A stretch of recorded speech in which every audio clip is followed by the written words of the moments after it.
Usually when we talk about a medical diagnosis, there's this expectation of precision, you know? Right, like a binary yes or no. Exactly. Like you break your arm, the x-ray shows a jagged white line, and the doctor just points at it and says, there it is. It's visible, it's clean. Yeah, it's a solved problem. But if you step into the world of software security or network defense, that x-ray machine is just completely broken. Oh, completely. It's practically guesswork. Right. We rely on these diagnostics that are basically full of heuristics, best guesses, and just this perpetual hope that you patched a vulnerability before someone else exploited it. You never actually know if your system is secure. No, you only know that you haven't noticed the breach yet, which is a terrifying baseline. It really is. But today, we are doing a deep dive into a blueprint that actually claims to fix that broken X-ray machine.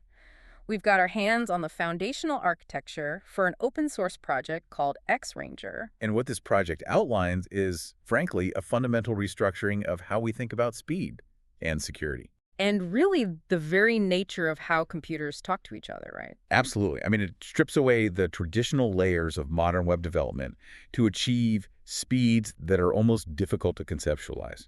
Mind-bending steeds. Yeah, and it secures that speed not with standard firewalls, but with literal zero-assumption mathematical proofs. Which is just wild. So to understand the sheer scale of what X-Ranger is doing, we first have to, understand the environment it was built to replace. Oh, you have to set the stage. Right. The documentation defines X-Ranger as a local Wrangler-compatible substrate for something called the Fork-Joinian worker stack. That's a mouthful. It is a lot of jargon. Let's ground that for everyone listening. What is standard Wrangler, and why do developers need a local substrate for it? So to grasp Wrangler, you really have to look at the architecture of edge computing, specifically Cloudflare's network. Okay, because that's a whole different beast from standard hosting. Exactly. In traditional web hosting, you put your code on a server in one specific location, say Virginia. And anyone who wants to use your app has to send a signal all the way to Virginia and back. Which takes time. But Cloudflare revolutionized this with workers. A worker is a tiny piece of JavaScript or Rust code that is deployed simultaneously across thousands of data centers all over the planet. So it's everywhere at once. Right. When a user interacts with your app, their request is routed to the data center physically closest to them. Which might be just a few miles down the road. Exactly. So the latency drops to almost nothing. That is the magic of the cloud. The code lives everywhere. But the developer writing that code still lives in one place, right? They're sitting at a desk with a single laptop. And that geographic reality creates a massive engineering challenge. It really does. Because how do you test code on a single laptop when the code is designed to run on a globally distributed, highly specialized network? You need some kind of emulator. You need an emulator, and Cloudflare's solution to that is Wrangler. Okay, so Wrangler is the official emulator. Right. It's a command line interface that developers run on their local machines. When you type Wrangler dev in your terminal, it spins up this heavy, complex simulation of that massive global network right inside your laptop's memory. So it's like a pocket dimension of the internet. Basically, it intercepts your code, wraps it in the exact same runtime environment used in the data centers, and pretends to be the entire internet for the sake of your test. Okay, I picture standard Wrangler like a major Hollywood movie set. Oh, that's a good way to look at it. Right. You have the actor, which is the developer's code, but to make the scene work, you have to build fake city streets, bring in the massive lighting rigs, hire extras, set up wind machines. Just for a 10-second scene. Exactly. It takes a tremendous amount of overhead just to shoot one tiny interaction. And that overhead is the critical bottleneck here. The developers behind the Fork-Joinian stack found themselves hitting a massive wall with that heavy emulation. That was just too slow for them. Way too slow. They needed their code to be compatible with Wrangler, meaning it could eventually deploy to that global cloud. But they did not want their local day-to-day workflow bound to that massive Hollywood movie set. They needed a way out, a migration path. Right, toward faster architectures. And that is why they built X-Ranger. Okay, let's unpack this. If Wrangler is the Hollywood movie set, X-Ranger is basically a stunt double. A very fast stunt double. Right. It looks exactly like the movie star to the director. It acts like the star locally, but it does all its own high-speed stunts without needing the massive studio infrastructure backing it up. That's spot on. And the architecture achieves this stunt double status by strictly defining its boundaries. It knows exactly what it is and what it isn't. Which brings us to the 5 core components, or buckets of X-Ranger's first iteration outlined in the blueprint. Right, let's go through the buckets. The first bucket is a Wrangler-shaped command line interface. So it looks familiar to the developer? Exactly. Yeah. It handles local worker states, local execution, and database interactions. Right. But the defining characteristic is actually what it doesn't do. What do you mean? It holds reserved placeholders for features it does not natively own. Ah. You know, the documentation repeatedly uses the word honest to describe these boundaries. And honesty in software architecture is actually quite rare. It usually implies a refusal to fail silently or to fake a process that it can't guarantee. Like, it doesn't try to be something it's not. Right.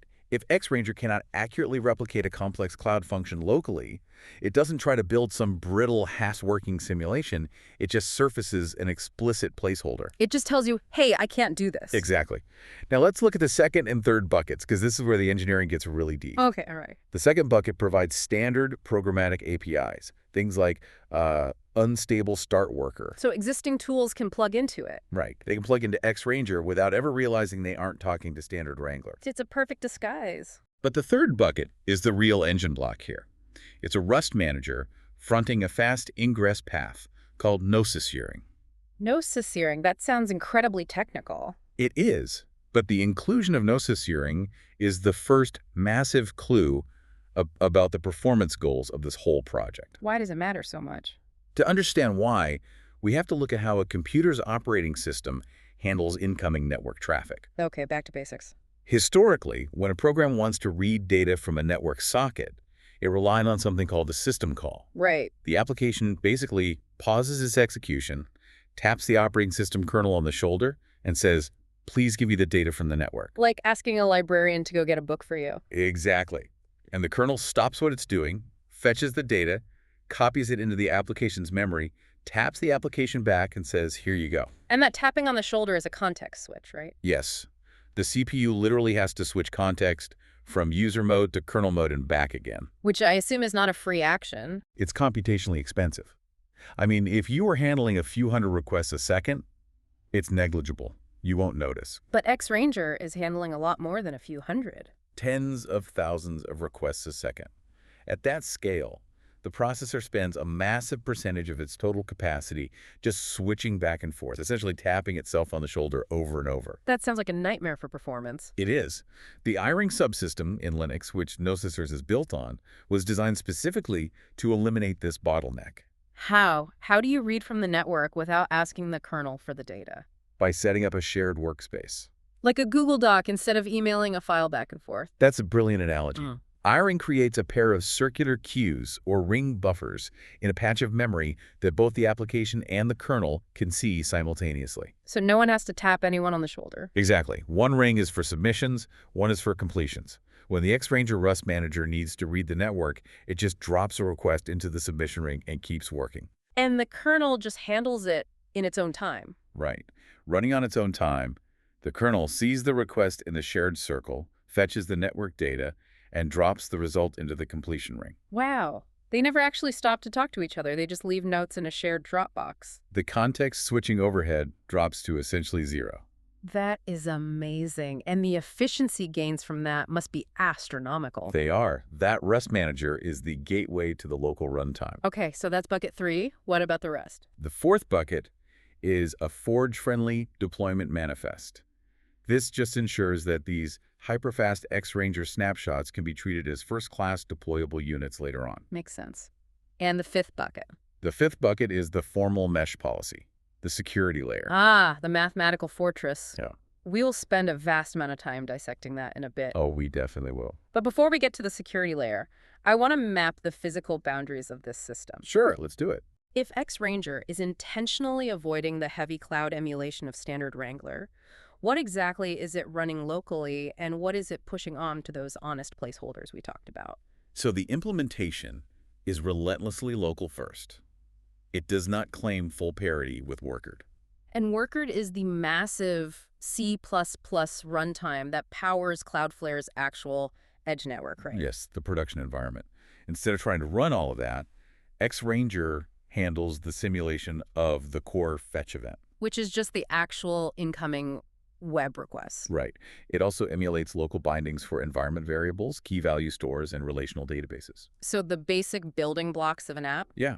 It even simulates durable objects, which are these complex stateful components in the Cloudflare ecosystem, but it does so in a strictly bounded local memory space. Meaning a developer can run their entire database logic, test their caching strategies, route requests, all entirely offline, powered by that REST manager. Exactly. But where it draws the line is at remote account-level operations. So if my app tries to do something too big, Like, if your application attempts to provision a virtual private cloud or dispatch a message to a global pub/sub queue, X-Ranger stops. it won't fake it? No, it does not spin up a fake global queue on your laptop.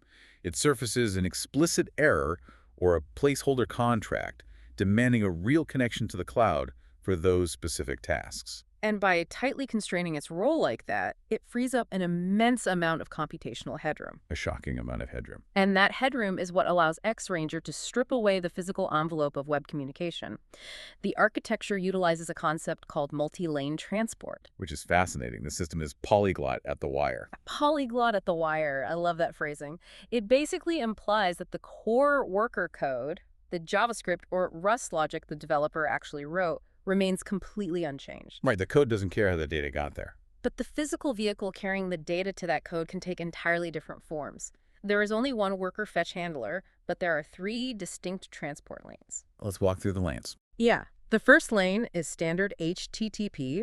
The documentation notes this is always on, bound to an ephemeral port, and accessible via standard web requests. It's the baseline. It's how every web browser on Earth talks to a server. Right. But HTTP has its drawbacks, doesn't it? It is robust, it is universal, and it is incredibly heavy. Heavy how? When you type a simple web address into your browser, the HTTP protocol forces your computer to generate a massive block of metadata. Just to say hello. Exactly. It attaches headers detailing what browser you are using, what operating system you are on, what languages you prefer, what caching policies you accept, and a dozen other variables. And all of this text is sent over the wire before a single byte of actual application data is transmitted. Yep. Here's where it gets really interesting for me. It's like ordering a single stick of gum online, and the company ships it to you inside a massive cardboard box. Filled with packing peanuts. Right, wrapped in bubble wrap with 3 different customs declarations taped to the outside. The box is HTTP. That's a perfect analogy. When you are testing local code and you just want to send a tiny hello world request, forcing the CPU to pack and unpack that massive cardboard box thousands of times a second becomes the primary bottleneck. It's all just wasted effort. Which brings us to the 2 experimental high-speed lanes. Lane 2 is the TCP Eon flow. How does this one work? This lane abandons HTTP entirely. Clients connect via raw transmission control protocol and send what the architecture calls conscious stick frames. Conscious stick. The blueprint specifies that these are length prefixed 10-byte frames carrying a pure JSON tunnel envelope. Right, so by dropping the HTTP headers, they reclaim hundreds of bytes of bandwidth per request. They just hand you this stick of gum, no cardboard box. Exactly. The TCP lane maintains a persistent, reliable connection, meaning the protocol guarantees that packets arrive in order and without corruption, but it sends the absolute minimum amount of data required to trigger the worker. But TCP still has some overhead, right? I mean, it requires a handshake to establish the connection before it can send that JSON envelope. It does. It requires a 3-way handshake. Mm-hmm. The client says hello, the server says hello back, I am ready, and the client says, great, here's the data. And that takes time, which is where lane 3 comes in, right? UDP Eon flow. Yes. User datagram protocol. UDP eliminates the handshake completely. The client simply takes the data, wraps it in a datagram, and throws it at the server. Just hurls it over the fence. Literally. There's no guarantee of delivery, no ordering verification. It is pure, unfiltered ingestion. Wow. The blueprint states this UDP lane is a single datagram ingest, single datagram response, and it is bounded by the MTU. Right, MTU. We need to define MTU to really understand the physics of this lane because this blew my mind. MTU stands for Maximum Transmission Unit. It's a hard physical limit dictated by the networking hardware itself. Not the software, the actual physical cables and switches. Yes. On a standard Ethernet network, the absolute largest single packet of data you can send over the wire without fragmenting it into smaller pieces is typically 1,500 bytes. Okay, 1,500 bytes. But once you subtract the basic IP and UDP routing headers, you are left with roughly 1,472 bytes for your actual payload. So what happens if your request is larger than 1,472 bytes? The operating system has to chop it in half. It sends 2 packets, and the receiver has to hold the first packet in memory, wait for the second, and stitch them back together. And stitching packets takes time. A lot of time, comparatively. So the UDP Eon flow lane is designed specifically for latency-sensitive invocations that fit cleanly inside that single MTU boundary. The documentation estimates an ideal fit of around 1,200 bytes. Right. If the entire request, the authentication token, the payload, the routing data, can fit inside one single 1,200-byte datagram, X-Ranger can ingest it in a single CPU cycle. One cycle. One cycle. It doesn't have to wait for the rest of the message. It receives the packet, processes the logic, and throws a single UDP datagram back. And the system is designed to allow developers to fire the exact same request down all 3 lanes simultaneously, right? Yes. You can send the HTTP box, the TCP stream, and the UDP datagram all at the exact same time. And what happens? The X-Ranger receiver will accept whichever one arrives first, process it, and deduplicate the slower arrivals based on a content-addressed entity ID. That is wild. Racing transports against each other is a brilliant strategy for mitigating network jitter. It really is. If a sudden spike in traffic briefly stalls the TCP connection, the UDP packet might just slip through instantly. So the theoretical architecture is fascinating, but the blueprint actually backs it up with a rigorous benchmark table. Yes, let's look at the numbers. They ran a baseline Hello World worker on a standard host machine, pushing 64 concurrent clients for a 10-second sustained burst. And the baseline test used standard Wrangler dev running over HTTP. What were the results? The results for standard Wrangler were 2,179 requests per second, with a P99 latency of 53.000 milliseconds. Okay, so a P99 of 53 milliseconds means that 99% of the requests were completed in 53 milliseconds or less. Correct. For local web development, handling 2,000 requests a second with a 50 millisecond delay is, well, it's completely normal. It feels instantaneous to a human clicking a button. Right, but it is nowhere near the physical limit of the silicon, is it? Not even close. When the developers switched the runtime from standard Wrangler to X-Ranger while still using the heavy HTTP lane, the numbers jumped dramatically. Wow, dramatic. X-Ranger processed 40,437 requests per second over HTTP, and the P99 latency plummeted to 3.70 milliseconds. Oh my God, that is an 18.6 times speed increase just by changing the local runtime. Just the runtime. We haven't even dropped the HTTP headers yet. We are still shipping the giant cardboard boxes, and it's 18 times faster. How is standard Wrangler that much slower? If we connect this to the bigger picture, the answer lies in how Cloudflare isolates code. Isolates? Yeah, standard Wrangler runs inside a tool called Miniflare, which utilizes Workerd, and Workerd relies on a technology called V8 isolates. V8, like the JavaScript engine that powers Google Chrome. Exactly the same one. Think about it. When you open a new tab in your web browser and load a sketchy website, Chrome needs to guarantee that the code on that website cannot reach across your computer's memory and read the password stored in your banking tab. So it creates a sandbox. A heavily fortified, invisible wall around that specific tab's memory space. Okay, that makes sense for a browser. And Cloudflare took that exact same V8 sandbox technology and deployed it on their servers.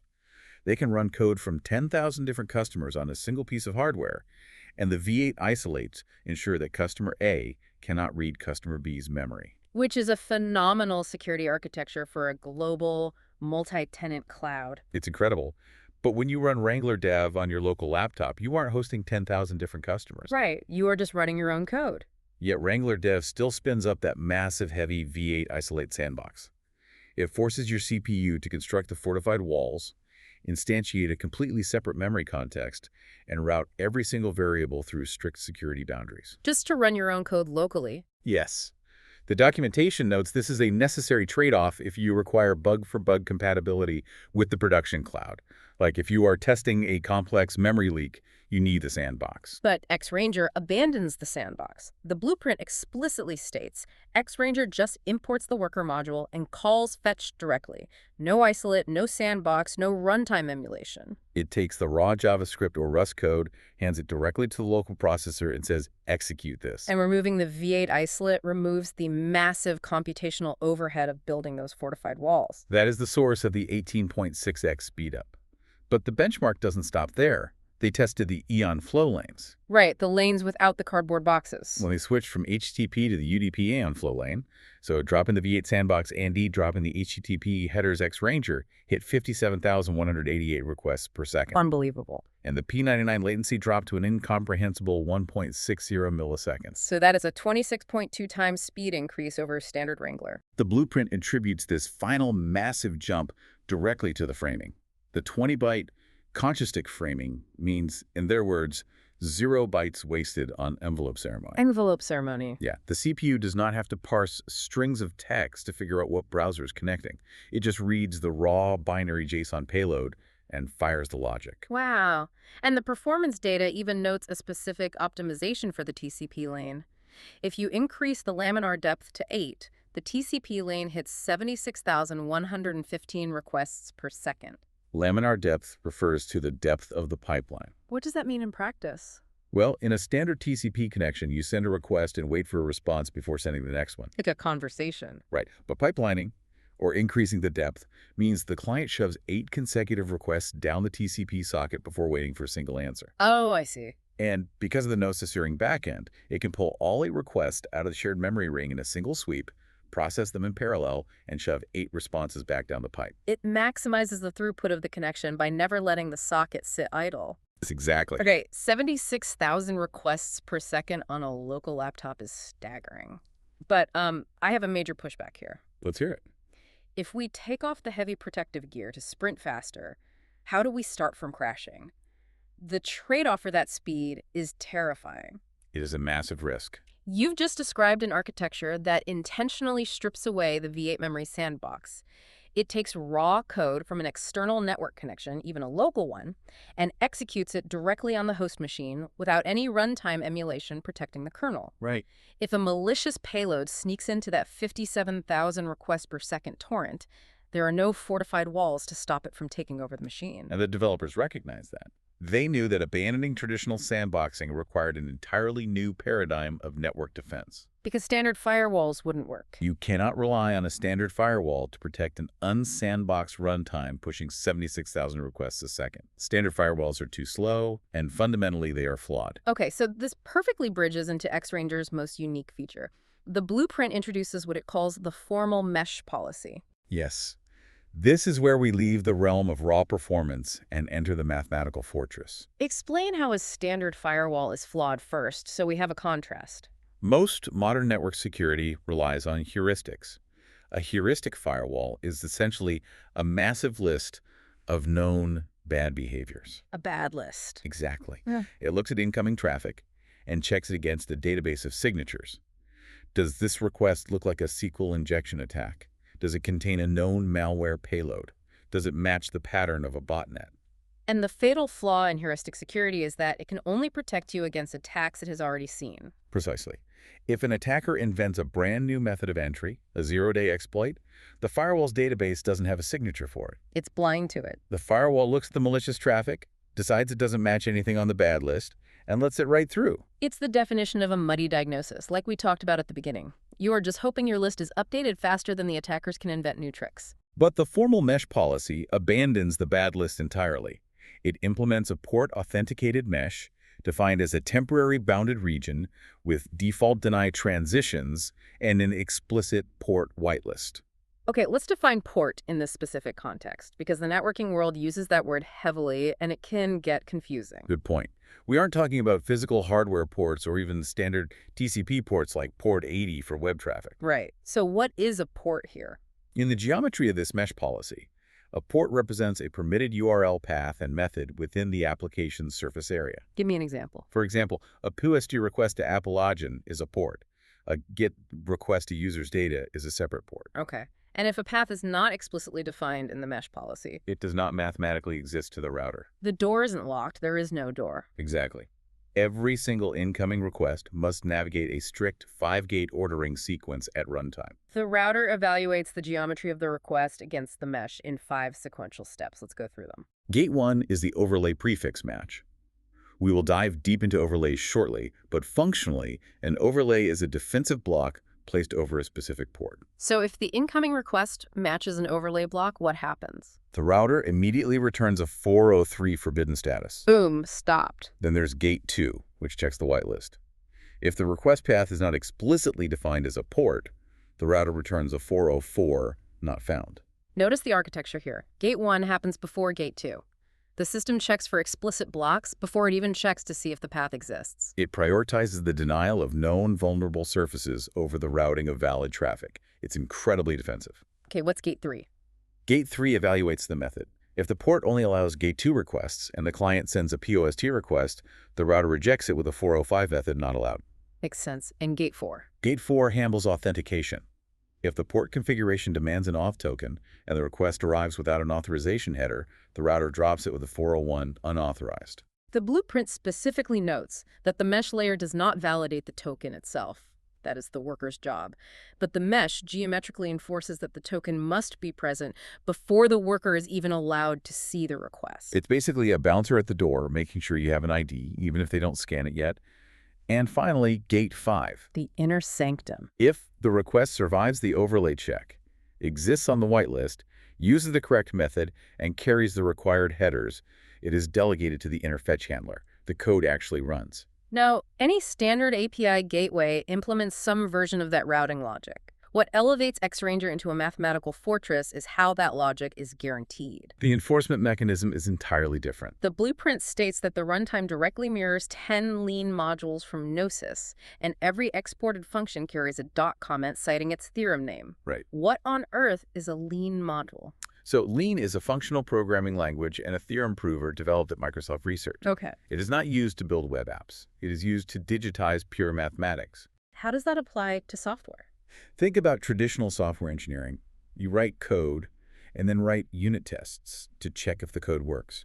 You feed the code a few specific inputs and hope the outputs are correct. Right. But a unit test only checks the specific scenarios the developer thought to test. It cannot prove that the code works for all possible inputs. It's just a sample size. Exactly. A theorem prover takes a completely different approach. It translates the actual logic of the software into mathematical axioms. So the developer actually writes a mathematical proof demonstrating that the code's state machine can never, under any circumstances, enter an invalid state. Yes. The Lean compiler then verifies every single logical step of that proof against the foundational laws of mathematics. It explores the entire infinite state space of the program. And the architecture refers to these as zero-sorry proofs. Right, zero sorry. What does that mean? When mathematicians are drafting complex proofs, they sometimes encounter a step that is incredibly tedious to prove, but intuitively obvious. Like, obviously A leads to B. Exactly. So they will write sorry, or assume true, in the margin, skipping the rigorous verification of that one specific step just to finish the broader proof. Oh, I see. A zero-sorry proof contains zero assumptions. The Lean compiler has rigorously mechanically verified every single logical transition from the foundational axioms all the way up to the final routing decision. Wow. So why should the listener care about this? Because in a world of constant zero-day exploits, having security backed by formal mathematical geometry is a paradigm shift. The security is not a heuristic guess based on a list of bad behaviors.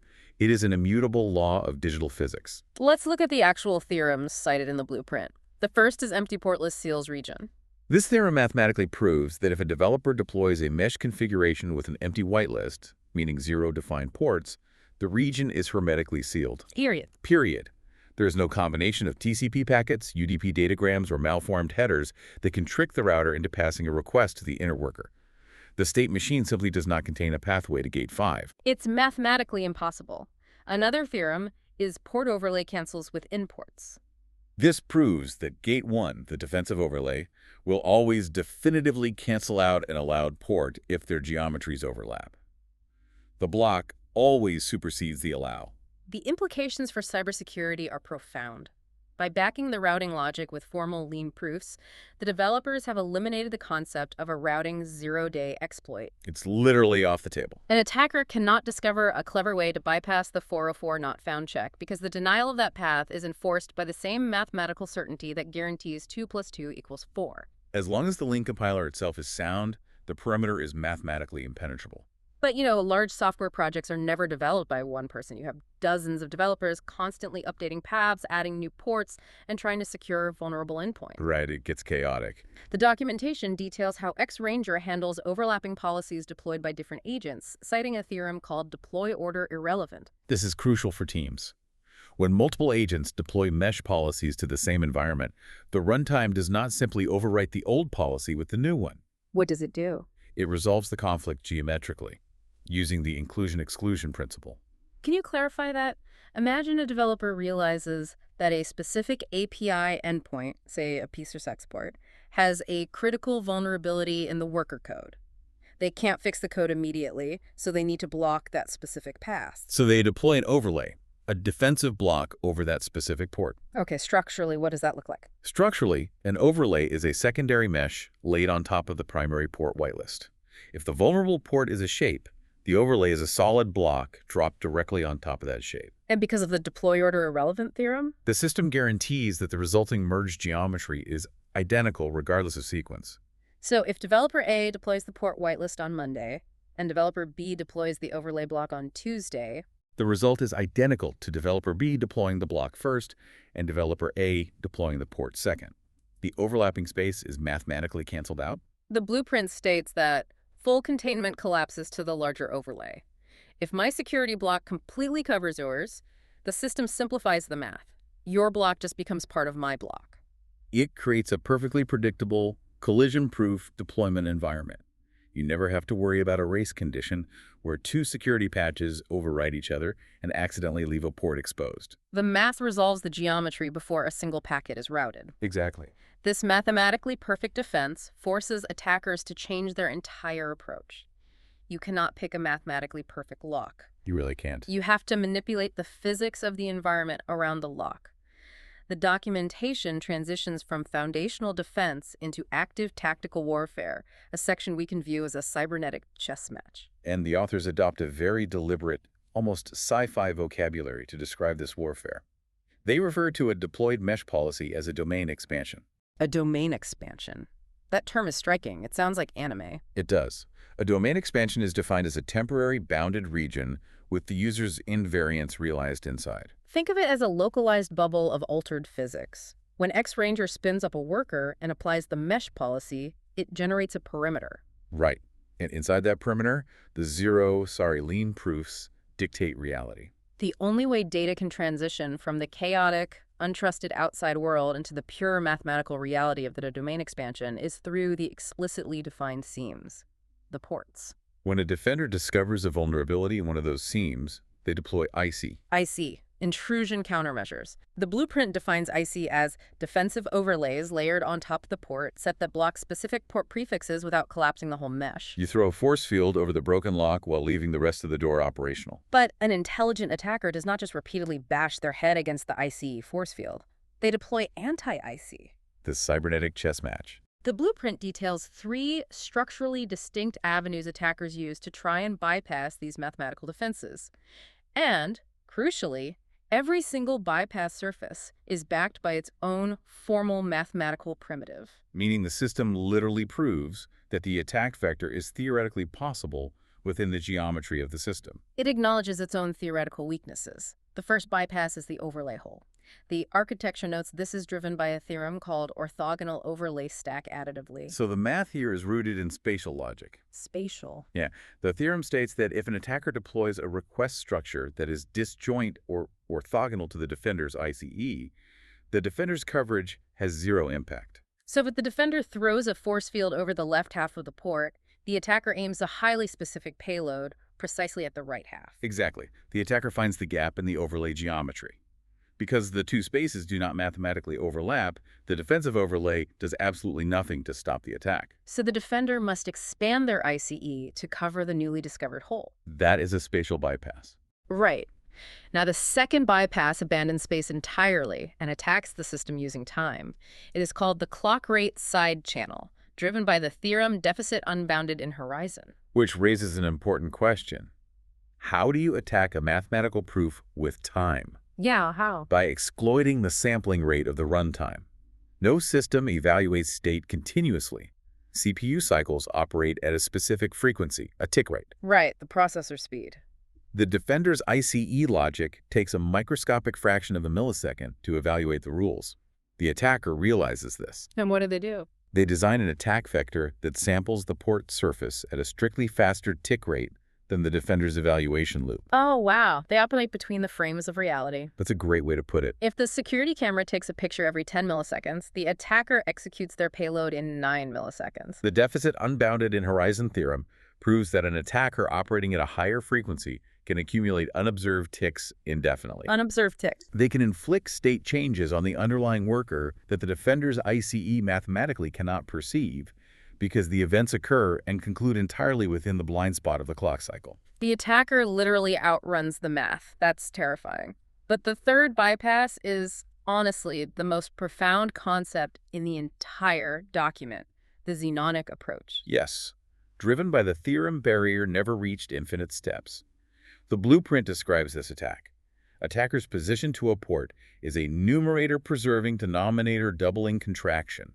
No finite iteration lands at the port, so no tripwire ever fires. This is a direct software implementation of Zeno's dichotomy paradox from ancient Greek philosophy. Zeno proposed that motion is an illusion. Right. To walk across a room, you first have to walk halfway across. Then you have to walk half of the remaining distance. Then half that distance. And because space is infinitely divisible, you have to complete an infinite number of half steps before you reach the other side. Therefore, you can never mathematically reach the wall. Let's apply that to a digital tripwire.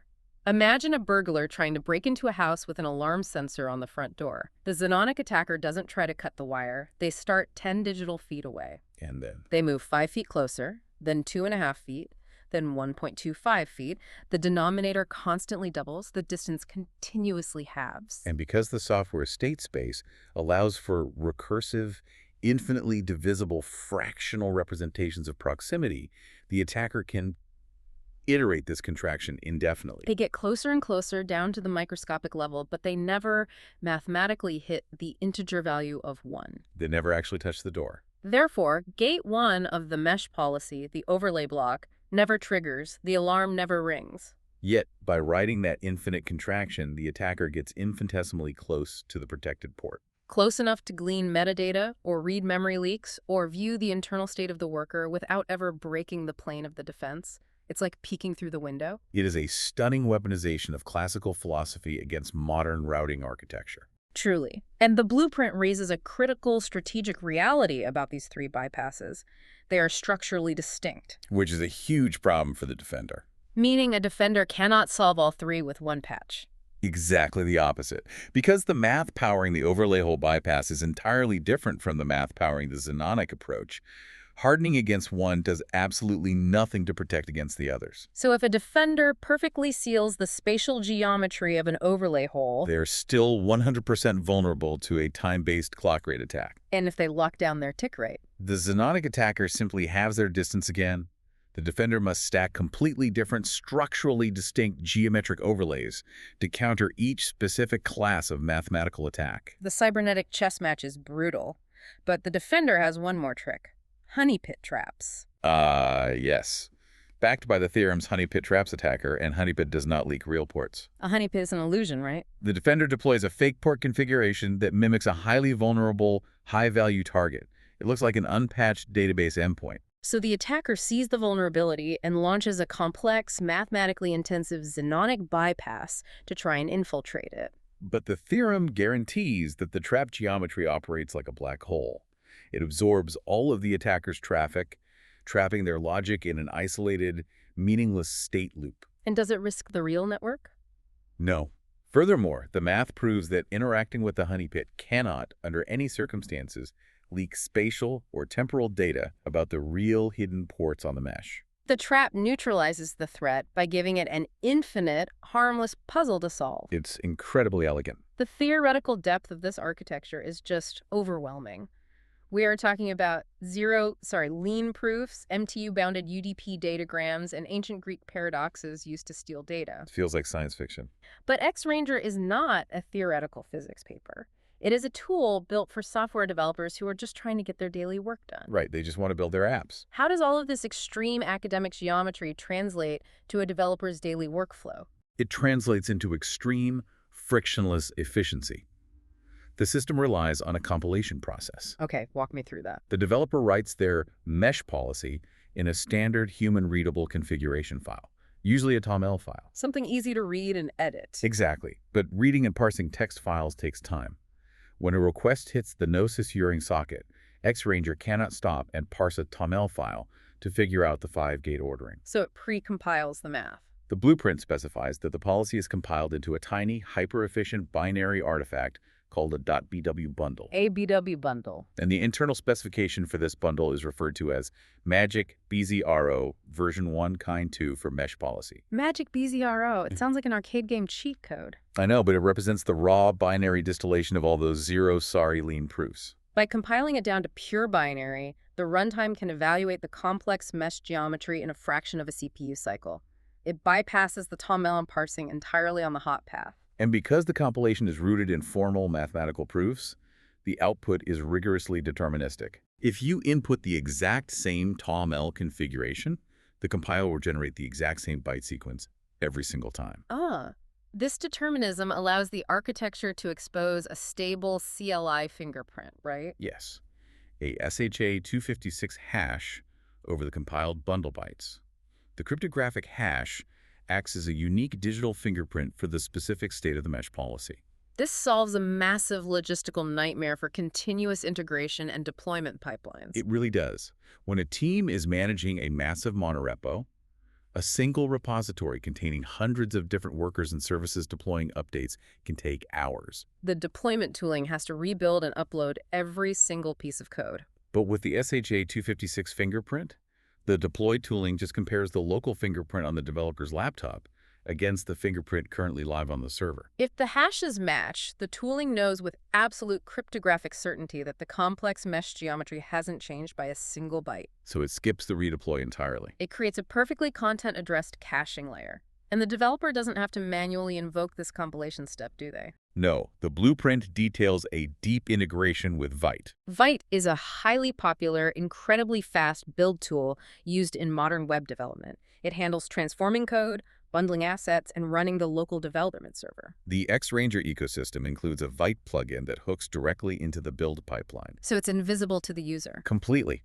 When a developer hits save on their TOML configuration file, Vite silently, in the background, triggers the Magic BZRO compilation. It rebuilds the .bw bundle and updates the SHA-256 fingerprint without a separate command line invocation. The developer doesn't need to understand lean theorem proving or Xenonic contractions. They just write their routes, hit save, and the Vite plugin handles the translation into the mathematical fortress. The synthesis of extreme performance engineering and rigorous academic computer science is entirely abstracted away into a frictionless daily utility. It's beautiful, honestly. The blueprint concludes with a performance table that grounds all of this theory in real-world developer metrics. They benchmarked X-Ranger running on its Rust manager and no-sys-uring against the standard Node.js-based Wrangler implementation. Let's look at the final numbers for a developer's daily tasks. Okay, auth token generation. Generating the cryptographic tokens needed to authenticate requests locally. Wrangler takes roughly 60 milliseconds. X-Ranger takes roughly 2 milliseconds. A 30-time speed increase on a foundational cryptographic task. The local dev server running a standard application load with 100 concurrent clients. Wrangler handles 1,240 requests per second. X-Ranger handles 3,760 requests per second. A 3-time speed up on a heavy, full simulation local server. And data access. A key value get-to request, pulling data and its associated metadata from the local simulation. Wrangler pushes 1,560 requests a second. X-Ranger pushes 6,350 requests a second. More than a 4-time speed increase for database reads. Even writing data, a KV-PUT request sees a 1.6 times speed up. So what does this all mean? Well, the blueprint's conclusion explicitly addresses the necessity of these numbers. It states, native execution and the no-sys-uring proxy ensure that local developer workflows and automated tool chains remain fast even as the monorepo grows. As software projects scale, adding thousands of files and dozens of interconnected services, local development environments inevitably buckle under the weight. The overhead of simulating the cloud locally eventually outpaces the processing power of the laptop. X-Ranger solves this by bringing the edge network philosophy directly to the local hardware. It abandons heavy emulation, utilizes kernel-level I/O rings, drops transport protocols down to raw UDP datagrams. And it secures the resulting raw execution environment with precompiled, mathematically perfect binary logic. We have journeyed from the foundational concepts of edge computing all the way down into the theoretical limits of digital physics. We saw how a local substrate stripped away the massive V8 sandbox to achieve 76,000 requests per second. We explored how the physical limitations of an Ethernet cable's MTU shaped the ingestion of UDP datagrams. We analyzed the transition from heuristic, signature-based firewalls to the formal mesh policy, where routing logic is bound by the mathematical certainty of lean proofs. We looked at the cybernetic warfare of domain expansions, mapping the geometry of orthogonal overlays, the temporal manipulation of clock rate side channels, and the infinite divisibility of the Xenonic bypass. And we saw how that entire academic universe is compiled down into a magic BZRO binary bundle, seamlessly integrated into a Vite build pipeline to deliver 30x faster daily operations for an engineer who just wants to write code. It is a breathtaking vision for the future of software architecture, proving that extreme performance does not require the sacrifice of extreme security. It really doesn't. You can have both. It leaves me with one lingering, unavoidable thought. We opened this deep dive talking about the muddy waters of modern cybersecurity. The broken X-ray machine. Right. We live in a world where our banking infrastructure, our power grids, and our medical databases are protected by heuristic firewalls, giant lists of known bad behaviors that are constantly one step behind the attackers. It's a fragile system. If an open-source tool designed to run locally on a developer's laptop can use lean theorem provers to mathematically guarantee its network perimeter, If it can utilize zero-sorry proofs to definitively seal a container against even infinitely contracting Xenonic attackers, why do we tolerate critical global infrastructure that relies on guesswork? that is the question. What happens to the multi-billion-dollar cybersecurity industry, an industry built entirely on selling temporary patches for fundamentally leaky architecture, when mathematical certainty becomes the new baseline standard for every line of code we deploy? It changes everything. Something to chew on the next time your computer asks you to install a security update. Thank you for listening, and keep exploring the edges of technology.